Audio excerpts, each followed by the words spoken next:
대외동포 708만 명 시대. 세계 곳곳에서 한민족 동포들은 오늘도 치열하게 살아가고 있습니다. 그중에서도 국내에 거주 중인 우리 동포는 86만 명.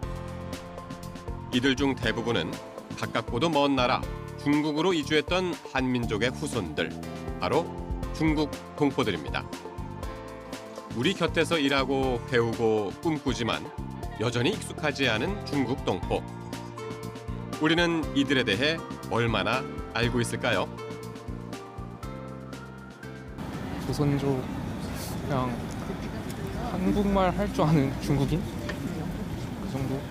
영화 같은 거를 보면 좀 되게 가까이 가면 안 될 것 같은 분위기라든가 폭력이라든지 마약이라든지 너무 안 좋은 면을 강조해서 좀 화합을 해치는 거 아닌가. 중국 동포를 떠올리면 영화에서 봤던 끔찍한 범죄가 먼저 떠오른다는 사람들. 혹시 여러분도 중국 동포를 범죄의 온상으로만 취급하고 있지는 않나요? 이들의 삶을 좀 더 깊숙이 들여다본다면 우리는 좀 다른 이야기를 마주하게 될지도 모릅니다. 서울 영등포구 대림동. 우리는 이곳에서 조금 특별한 곳을 찾았습니다. 우리나라에 유학 온 중국 동포 학생들의 한국어 교육은 물론 안정적인 정착을 돕는 이홍휘 대표. 사실 누구보다도 학생들의 고민과 두려움을 잘 알고 있습니다.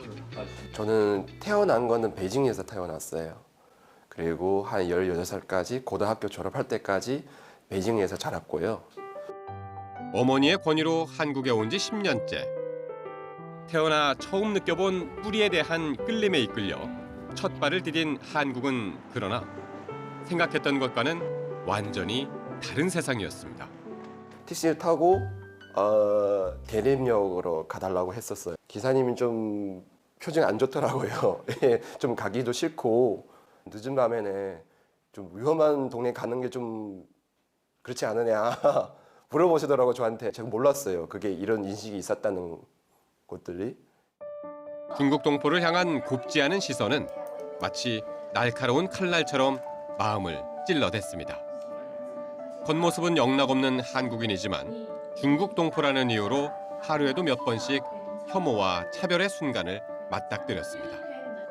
그럴수록 한국을 제대로 알기 위해, 아니 어쩌면 이 땅에서 살아가기 위해 이홍휘 대표는 부단히 노력했습니다. 대학 교육 같은 건 다 한국에서 받았잖아요. 이런 교육도 받아가면서 저 본인 스스로도 이제 많이 좀 더 이제 변화가고 이제 이 사회랑 좀 더 이제 어울리고 이렇게 어떻게 교육을 통해서 저도 본인 많이 좀 변했던 것 같아요. 한국 사회에 적응해 나가면서 배움이 변화의 시작이라는 것을 깨달았습니다. 중국 동포들이 한국 사회와 한 걸음 가까워지려면 어떻게 해야 할까? 고민의 끝에는 항상 교육이라는 단어가 떠올랐습니다. 제가 사실 석사를 다니면서 학교에서 이제 중국학생 모집 그리고 입시 업무를 담당했었어요. 본인이 이제 유학생으로서 많이 공부를 통해서 교육을 통해서 많이 좀 배우게 됐고 변화하게 됐고 그리고 그 업무 자체를 또 통해서 많은 학생들한테 좀 이런 기획을 드릴 수 있다는 것도 가치성을 좀 많이 느꼈고. 그렇게 설립한 교육원은 한국어 교실을 넘어 한국의 문화와 역사는 물론 한국에서 살아가는 법을 배우는 공간이 됐는데요. 이 대표는 중국 동포들이 배움을 바탕으로 한국 사회의 당당한 구성원으로 자리 잡기를 바랍니다. 한국에서 이제 유학생이 사실 16만 명 정도 있어요. 네, 그중 절반은 이제 중학생일 거고 원래 목표였던 그 학위 공부를 마치고 거의 다 본국으로 돌아가요.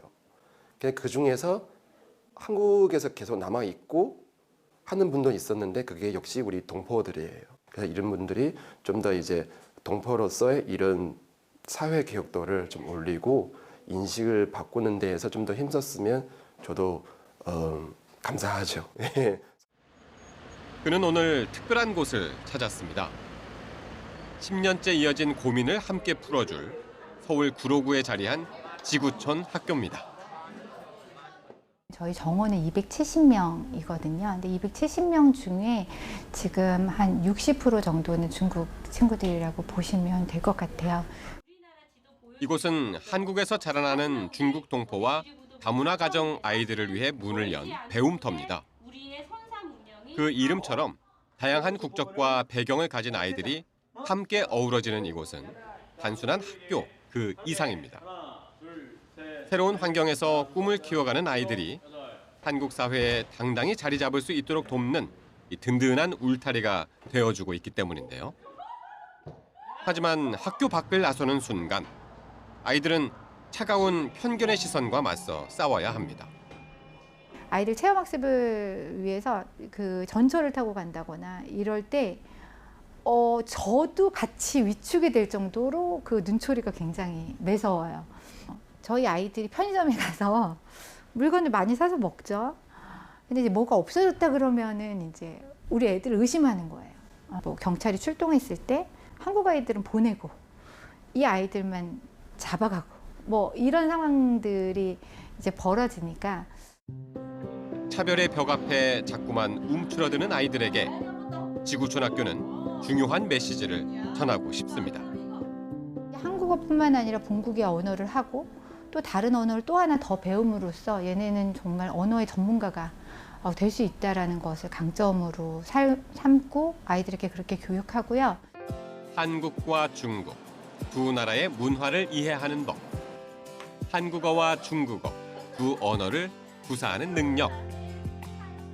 아이들은 이곳에서 빛나는 잠재력은 삶의 무기가 될 수 있다는 것을 배우고 저마다 꿈을 찾고 또 그 꿈을 키우기 위해 오늘도 한 걸음 한 걸음 나아갑니다.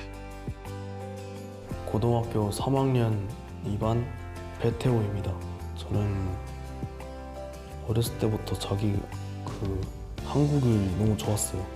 그냥 제가 원했던 그냥 제가 그냥 하고 싶은 거 다 할 수 있는 사람 하고 싶네. 일단 음악과로 한번 가보고 싶은데 그냥 나중에 학원 만들어서 다른 악기를 배우고 싶은 친구들이 가르쳐주고 싶어요. 나중에 대학교 들어가고 페이지랑 상관이 있는 그런 거 하고 싶어요. 저도 조선조니까 그래서 한국인이랑 같은 민족이니까 그래서 한국에 사는 것을 좀 너무 행복하고 한국에 살고 싶어요.